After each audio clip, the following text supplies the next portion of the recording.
Welcome back, ladies and gentlemen. We are almost loading into the first trial of the last match of today. The Valentines going against Team Korpse now. Valentines has won one match. Bomb has gotten one match, and now it would need to be Korpse taking the win as well. And they need to take a 2-0. A 2-1 wouldn't be enough. Then they basically performed worse than the other two teams. So a lot of pressure onto Korpse here.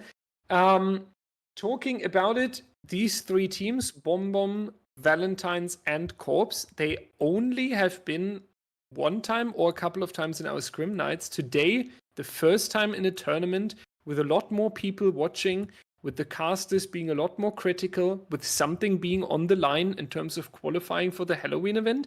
And all of these teams were pretty fast when we are talking about setting up the lobbies, being prepared and organized. And also Valentines, they have played earlier. Now they had 2 hours break and they are instantly ready when being pinged. They were waiting, they were warming up, scrimming. I think that just deserves a shout out right here and some very positive acknowledgement to all these three teams. Definitely proving us right in terms of why we invited them for this weekend cup. But Will and me would like to talk about the killers real quick, and we are a little bit making a return to earlier, Will, starting it off with the unknown, just like we began the evening. Yeah, a little bit of a blast from the 2 hours ago past. Um, it's Valentine's pick of the unknown, which I haven't seen too much of this team, but it makes me think that unknown is one of their like pocket picks for a killer. And I mean, we saw them earlier. They looked really good playing on the killer and against the killer. And I imagine we will see something similar again. But this next killer we have not seen today, but I would say is a staple of at least season 9. We've seen it quite a bit. It's the Cenobite being picked by Team Korpse. Cenobite, a killer that is getting very famous in the competitive environment on the Red Shop, on the Dead Dog Saloon now back, coming from the Red Shop. He was doing really good over there. Dead Dog Saloon, always a blast to spectate him there. A killer that can really turn things around out of nowhere. A couple of great chains, mechanical gameplay on point. And then we are looking forward to an unexpected down, to a pressure on the survivor side, their plan not working out anymore. So yeah, I really like the Cenobite because the Dead Dog Saloon in general is also a map where you have to make very careful decisions, right? Do we really want to work injured on the gallows area where we are potentially giving an instant down?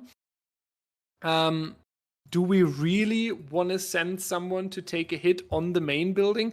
We will benefit a little bit from the additional time that the killer is losing, but then we are having a couple of injuries. And this is what I really like, not only about the Cenobite being a slower killer and a more mechanical killer, but about the map Dead Dog Saloon in general with this very strong main building and the risky gallows area. And since the players are already making it a little bit quicker, Will Spirit as a tiebreaker is definitely very intense. Yeah, Spirit is. I don't think I have seen a Spirit game yet in season 9. I know there probably have been Spirit games. I just haven't seen them. But Spirit has always been one of the better killers in comp, and most of it comes down to the add-on selection, just providing so much to the Spirit, but also just the mind games you're able to pull. It's really just a game sense check. Can you tell where the survivor is going? Yes or no. If yes, you're going to do extremely well on the Spirit. And then the survivors, you just have to do your best to throw off the killer, and it's going to be really fun. But like you said, the survivors are ready, so let's get loading in and get to predictions. And I'm not letting you stall this time. So who's going to win? Korpse or Valentines?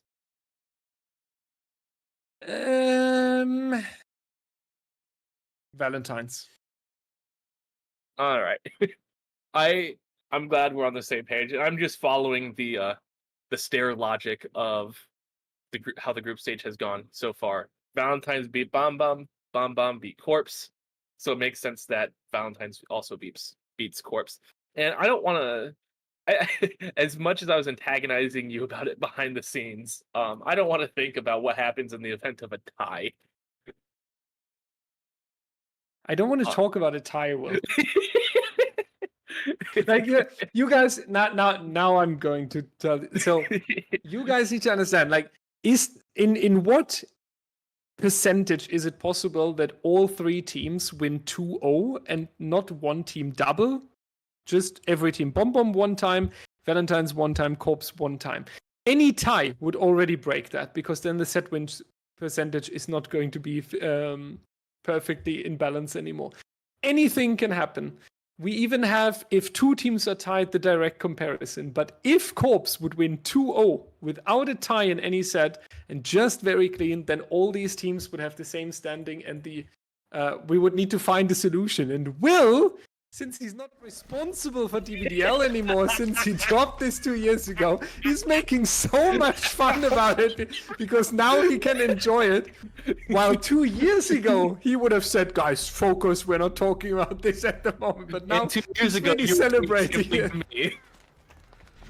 I did, yeah, but this is not topic at the moment. Going into the Wrecker's Yard. Yeah, Wrecker's Yard, hopefully with Valentines winning, or at least a 2-1 for Team Korpse here. First chase coming out. Hayes doing a good job here on this relatively unsafe pallet, especially once you dropped it. There's not much you can work with it any longer. He will take the injury. Smart move here.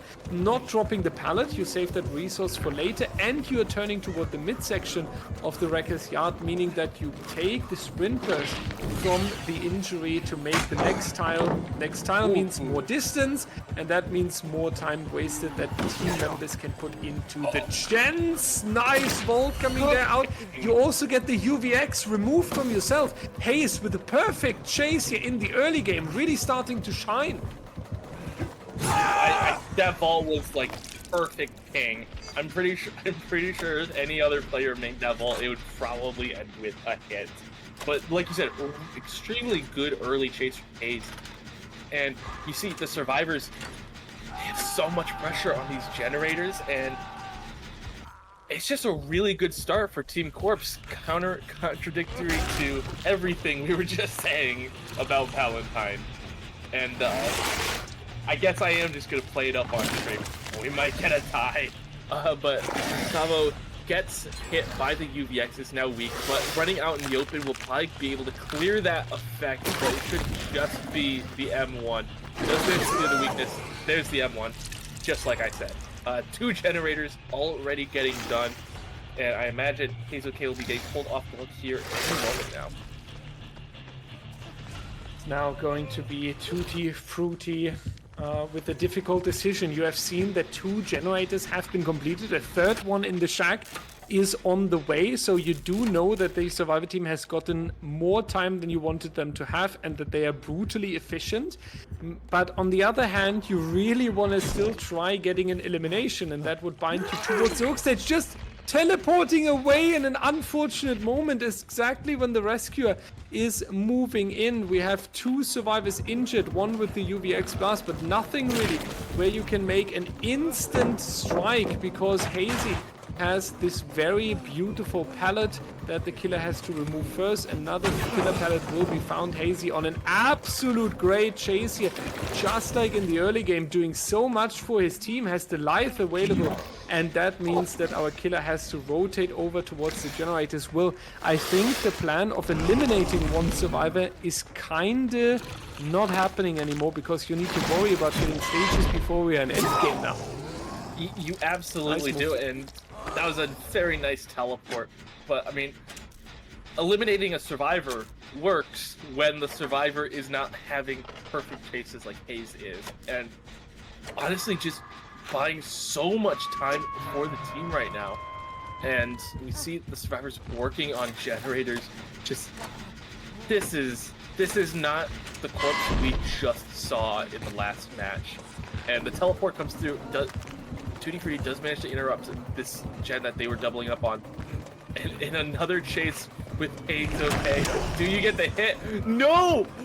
The resilience plus the ping. It's just... I have no more superlatives to say about this chase. Making sure that the survivors are staying under pressure here. 2 of them injured, but pressure on injured survivors will not be enough. We need some downs and hook stages to pull them successfully away from the active gens. Tavo making the E-mode. That means that he can immediately move under the pallet. That's going to be the pallet drop though, because Spitzel has been located. It still wastes a little bit of time, even though it's just 5 seconds. It's definitely a good time for the survivor team to put into the gens. And I think we have an audio bug caused by behavior here, because now we are going to hear the removal effect for the remainder of the trial. What?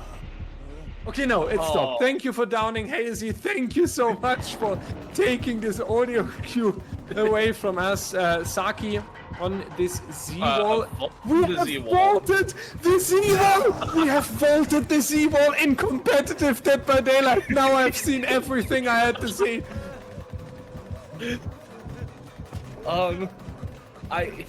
This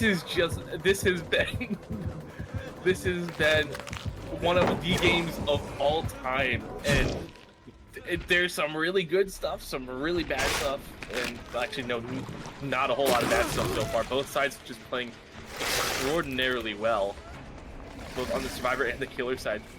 And not quite bouncing it off the rail to get that down, but balanced landing out the window. Tavo able to make the window, not quite, does not have the resilience like Haze OK does.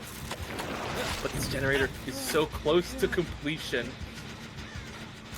and it might be it. That might be the last gen getting done. Now we have adrenaline as well, meaning that we will even have a survivor healed, making it easier to move out of the door here. Splitzo, Hazy, Saki, especially Splitzo or Saki would be survivors that you want to find. We have 4 stages so far. Hazy was hooked once. This is the survivor that you want to secure. This is worth 3 stages. If you get the down, nice snipe by Tutti Frutti, saving for Team Valentines what needs to be saved. 7 stages will be the final result here. Also for everyone who's wondering about the bottom side, since the recent bug update, we could even name it, the hook counter is not properly working in the spectator mode. Spectator mode was pretty much filled with errors beforehand. We have just added another one into this game mode, but it will be 7 stages onto these survivors. A little bit of a comeback in the end game. I don't think you feel necessarily great about this though, because the survivor team was definitely the dominant party. Yeah, I mean, just K's okay. I don't know what else to say. Haze OK honestly carried that game. Just put the entirety of Korpse on his back and said, "We're doing this." And I don't know what else to say. That was an amazing performance. It was. Survivor team on point from the early game, and we hope for Korpse that they can also put that up on the killer side. So they are going to take the responsibility on the unknown. We already see the invite happening, so we will hop on a short break and we will see you in just a moment. Welcome back, ladies and gentlemen. This is the Wrecker's Yard with the second trial of the unknown. Our killer needs to go for 8 stages, alternatively 7 stages on 4 different survivors. Meanwhile, the survivor team needs to play a really strong trial. And on the survivor side is Valentines. They have started today with a very strong game on. Ooh, they've started today with a very, very strong survival performance on the Unknown. So we can only hope that they can rebalance a little bit in exchange for the difficult killer performance they just showed us. Yeah, and I'm not exactly as ready as you were to go. My internet just died while we were during the break. But yeah, like you said, very tough win cons for these survivors that play extremely well. And we've seen them do so, but Kobe going down, not exactly the start you want to see if you need to get stages out the door. We see a great progress on the survivor side, 75% on one generator already. We will have to see how much of an effect Hex Ruin gets, because that is dependent on how much risk the killer is willing to take. Will you stay next to the hook stage and just guarding the survivor into the second one, or will you be a little bit aggressive, pushing the survivors off the generators and bringing Hex Ruin actively into the trial? Pentimento in the back pocket, definitely a good choice there to make sure that the progress of the generator will not be too high. First generator already completed, rotation to the other generator that was just being progressed. Meanwhile, Tutti Frutti is seemingly going into the next chase, but he should have enough distance to go for the unhook. No, Unknown already there. I misjudged that for a moment. TNL is a rough tile to play against the Unknown. Great right there, trying to go for the rescue. Beautiful block by the killer. It is going to be a trade. I think the survivor team can live with that in the moment, because he just gained 60 seconds and the gen pressure is definitely on point. We have to say that. Yeah, and I thought for sure that 21 had the body block in. I didn't think that Kobe would get off before second stage, but good play from the survivors of Valentines. And another generator getting done, but I believe that is going to be a basement hook. That is not going to be the best place to be. Rather dangerous place to be, in fact, and 21 coming over to this generator interrupts the reset, but doesn't quite find both survivors. Short teleport doesn't quite get to the hallucination we wanted to, but comes to check on the basement. No one goes to the save just yet. Scrawler taking a snipe there with the UVX, a little bit what we have seen earlier by Gallofake, and we have seen the effect that can have an unexpected injury. In worst case, an unexpected down can change the entire game that happened until then. Almost onto this survivor as well. Was really not that far off with this UVX shot. Tutti Frutti still chilling in the basement. I feel like our gen pressure is dropping. Before, in the first half of the trial, the survivor team was very clear when it comes to unhooking. They said, we will leave you on the hook for a long time, then we will try short before you're progressing into the second stage. And here now it's a little bit of back and forth. They are not making one consequent decision, and therefore also not being consequent on the gens. Well, the efficiency is significantly dropping at the moment. Yes, it is, and honestly, I think at this point they just need to leave Tutti Frutti in the basement, crank out the gens, and don't even bother going for the save. But Kobe is here to prove me wrong. The scroller is going to get chased, and I imagine once the unhook comes through, it is a teleport. There's the hit onto scroller. Does the teleport happen? No, it looks like 21 wants to continue the chase onto scroller, but it makes sense because this would be the third fresh hook that you need, because you need these fresh hooks, and goes down under the pallet. This is a play we've seen before, and it seems 21 knows exactly where this survivor is. Finds Kobe, and he wants to stop this pallet save. Another generator gets done, and we could see another one getting done here soon. No pallet save coming through. Survivor team a little bit slowed. They are trying to make sure that they are getting the necessary reset in. First stage onto Scrawler here. Torso Man can, in best case, take the next chase here, because this survivor has 2 minutes of hang time, and trying to make sure that they are going to maybe throw the body in for Tutti Frutti, because losing a survivor right here would not be ideal, considering we are talking about 7 stages on 4 survivors, alternatively 8 stages for the win. But Tutti Frutti with that 99 sprinter is doing a really good job here, making sure that 21 has to drop chase in order to guard the generators. And this is not a 3-gen that is making it very easy for you. It is going to require a lot of mobility, a lot of caretaking of your surroundings, and in best case, a quick finisher on this TNL chase. Yeah, I mean, like you said, this is just straight up not a TNL, or not, sorry, not a 3-gen. That's very much a TNL, and Kobe goes down in it. And it looks like Tutti Frutti getting pressured off the generator, and it'll need Kobe's like maybe try and go for the elimination here on Tutti Frutti. It is going to be the hit with the UVX, and 21 not going to be committing to that chase. Knows he needs to get the hook pressure and needs to pressure out these generators.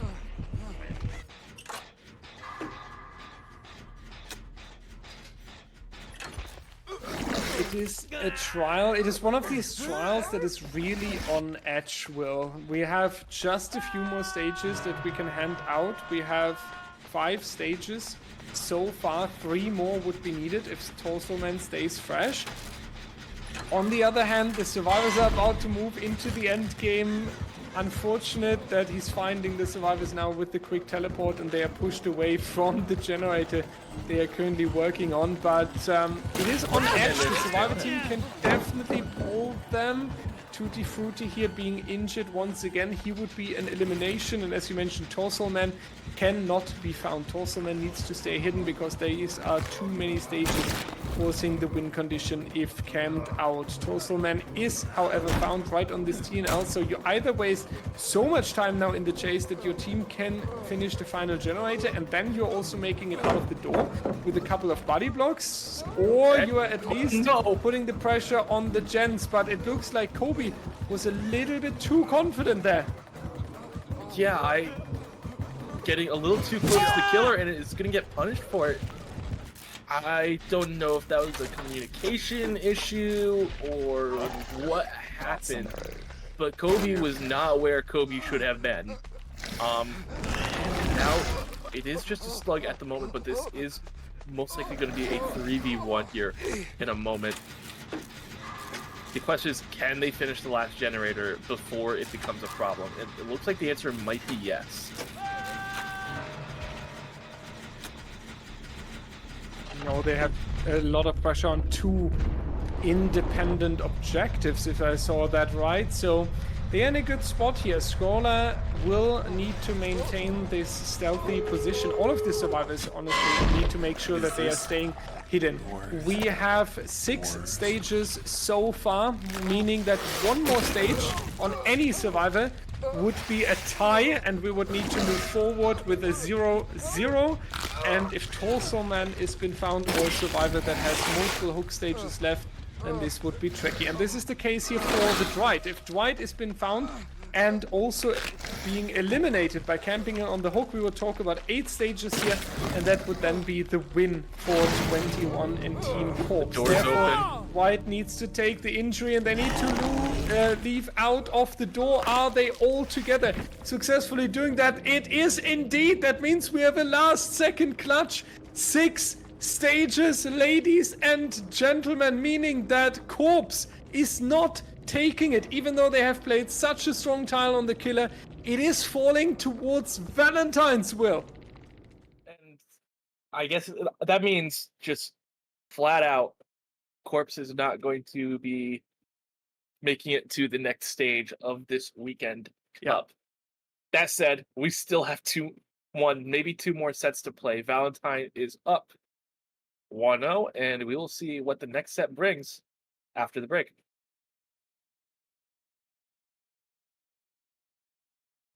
Hello everyone, and welcome to the Dead Dog Saloon, where we're already in a chase. 21 playing the Cenobite forcing Korpse against the survivors of the Valentines.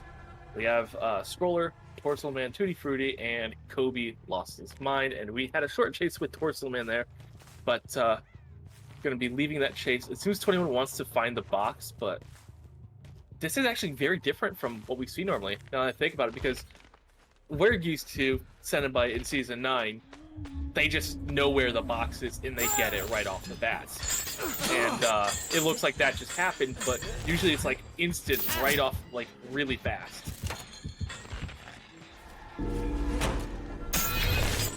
A little bit of a time loss here for the killer, but now with the chain hunt you can still do a lot of pressure. First injury coming out onto Kobe, and right after that the chains, they are going to hit.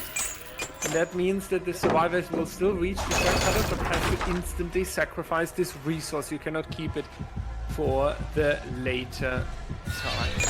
Maybe a teleport towards the box over there from Torso Man? The answer is no. 21 would really like to kick this game off with the first down. You have to score through pain rest, so being even better in case you are getting the first down as quick as possible. And this is still relatively quick. Pain rest, hook going to be available. We hear a little bit of progress on the street right next to the main building on 40%.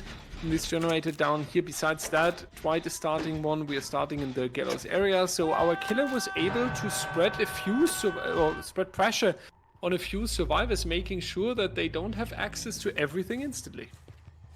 Yeah, but that said, by pressuring everyone, kind of spread them out a little bit, and now the survivors have a lot of gen pressure working on 3 different generators. Now, all that said, you have a hook in the basement, and yeah, it's you're gonna be able to provide pressure with those range chains, but it seems 21 doesn't quite have the angle that he wants to have on these survivors.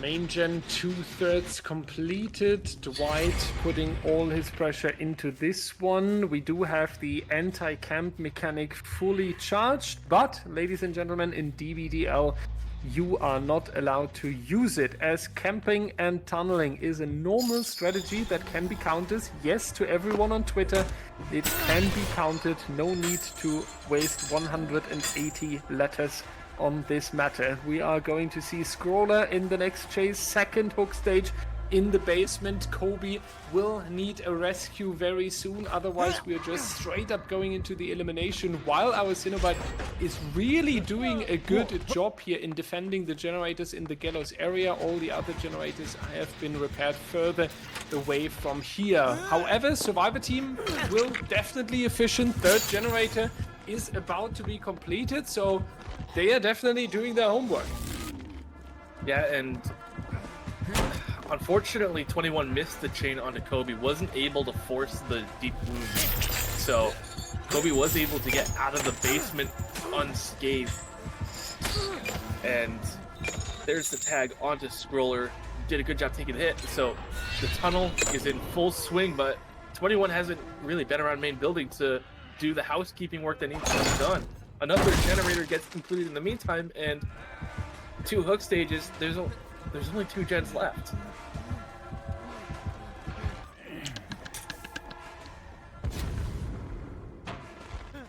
I think we just got a head-on stun into a flashbang combo. You love to see it. We just saw something super great. I was also talking because I was like, what are they cooking now? And they actually pull this off. Tutti Frutti is going to take the chains, but 21 cannot afford a chase up there at the main building at the moment. He does decide differently out of nowhere as soon as he locates a second survivor, because here you have higher chances. That's the injured survivor. He cannot move that far because he doesn't have a free hit anymore. That is going to cause a little bit of distance. A little bit ambitious on the swing there, trying to make sure that the survivor is not making it to the pallet, but that was a little bit too early. And now with Dwight coming back in, blocking at the main building, this is going to be really punishing now. Oh, I was wondering why he vaulted, because I thought he had already broken that little doorway earlier. 1 generator left, 2 hook stages on the board, and this is not looking good for Korpse here. And you've been tunneling Kobe for so long, at some point you just have to try and go for another survivor, because you don't have a 3-gen to defend anymore. These survivors are getting a lot of gen pressure, and this generator by the water tower is almost done. A little bit of main building action again here behind this window, trying to locate the killer, but 21 has decided to go already back towards the gallows area. Tutti is taking care of the box. I wouldn't be surprised if we even see the teleport, but then you might spawn behind the survivor, giving them access towards the resources. So holding W towards the survivor is definitely understandable. However, we are already in the end game, and that's just a very overwhelming result that we see here. 2 stages so far. Now you get a fresh hook. That's great. It would be 5 stages. Still not the result you're really looking for here, if you're asking me. Yeah, and honestly, I might have gone for the chain hook, or the chain onto 2D Fruity. I'm thinking of, I don't know why I was thinking of Overwatch there, but I would have gone for the chain on a 2D to deny the box getting solved. But we see 2D get pulled off of the hook, and this looks like it could be a 3-stage game for 21.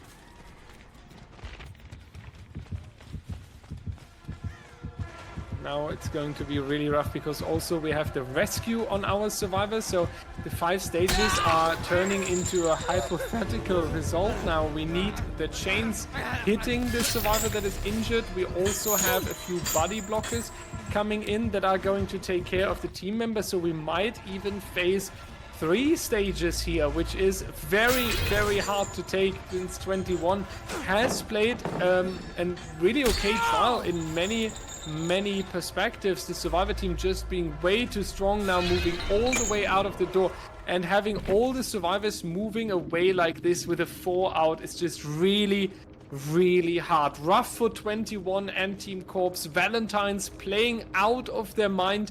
I'm really looking forward to their Cenobite performance. 3 stages on 3 survivors, alternatively 4 stages overall. We will catch you after the break. Welcome back, everyone, to the Live Cat Saloon and the, if it would be Elysium, then it's Cenobite. But Kobe lost his mind is understandable also after the very difficult trial we've just seen by Team Korpse. 3 stages were achieved, meaning that our killer here would need to go for an absolute speed run.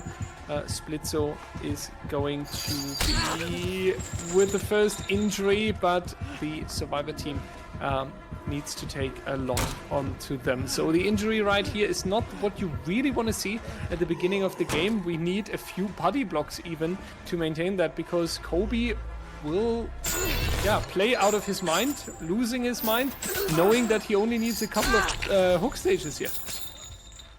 And we do see, this is my new favorite perk since it's been released, Rapid Brutality. Pallet save? We look away for 2 seconds and suddenly production curse.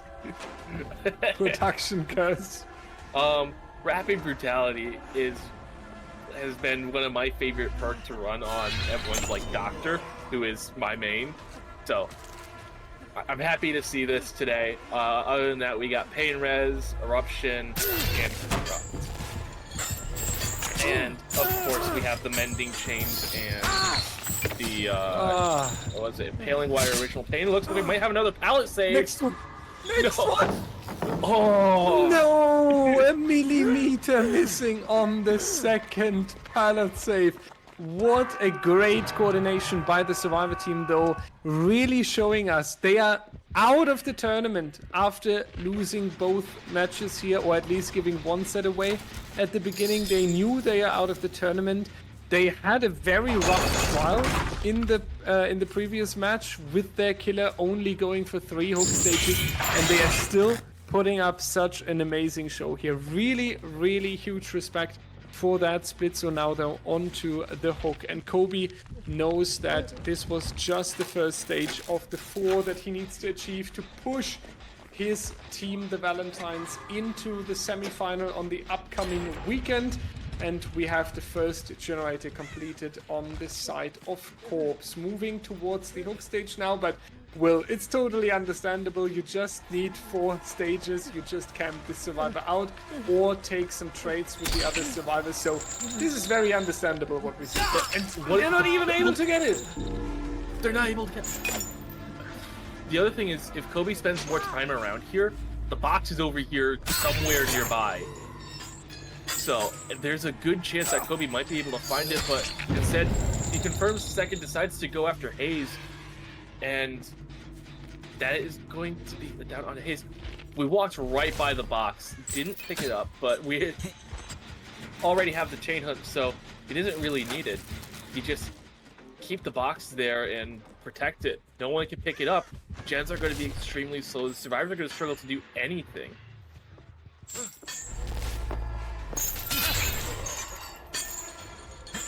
And now going back towards the survivor over here who has no resources available. Double slug for the survivor team. In the meanwhile, one survivor on the host, Cenobite, knowing exactly where to find these survivors. Split, so injured. So Nia needs to take a hit, and then they are somehow in the need to make a full return towards the slugs here. We might even see a 4K speedrun. 4K4 is possible here. You know, the funniest thing is we started out today by yelling at Gallo to stop slugging. Yet here we are, ending it all on a 3-man slug. Well, it's probably the end.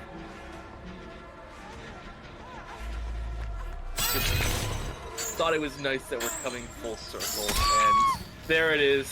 Tavo goes down, and I think this might have just been a speed run of a set, because the survivor round was also pretty fast. This is I don't think that Valentines liked that we were doubting them. Yeah, we had some doubts, that's true. In the first set, we said, well, Unknown earlier looked much better from them than this time. Maybe we were a little bit harsh, Will. But I also think that's what DBDL is known for, being a little bit harsh sometimes on the analytical side and holding high expectations. And I think we are allowed to have high expectations to teams that are stepping out on the DBDLeague. We have these 6 handpicked teams. Some of you might say, yeah, well, they're scrim night teams. Well, yeah, but they are newcomer teams and they were standing out with their performance, standing out with their ideas and gameplay, and this is what they have proven to us today. We have seen fantastic matches, we have seen close trials, we have seen entertaining games. So to all 3 teams that played today, a huge thank you, not only for playing and the great performances, next to that also for their will to compete and for not giving up in any trial. Very, very nicely done. Unfortunately, and this is the worst part about tournaments, you have to say goodbye to some of the teams, and we will say goodbye to one team in each group of 3, and that is Korpse. Unfortunately, taking a loss in both of their matches today, but they have looked really promising. They have proven us why we selected them for this weekend cup, and we can only give them a thank you and a shout out. Moving on into the playoff group are Valentines and Bomb Bomb. Bomb Bomb is second since they had 1 win and 1 loss. They are going against the top team from the group that is playing tomorrow, and Valentines, as the top team from Group A, will go against the second place team from the other group. Tomorrow we have Insomnia, Unoya and Archon playing in the same system that we have seen today.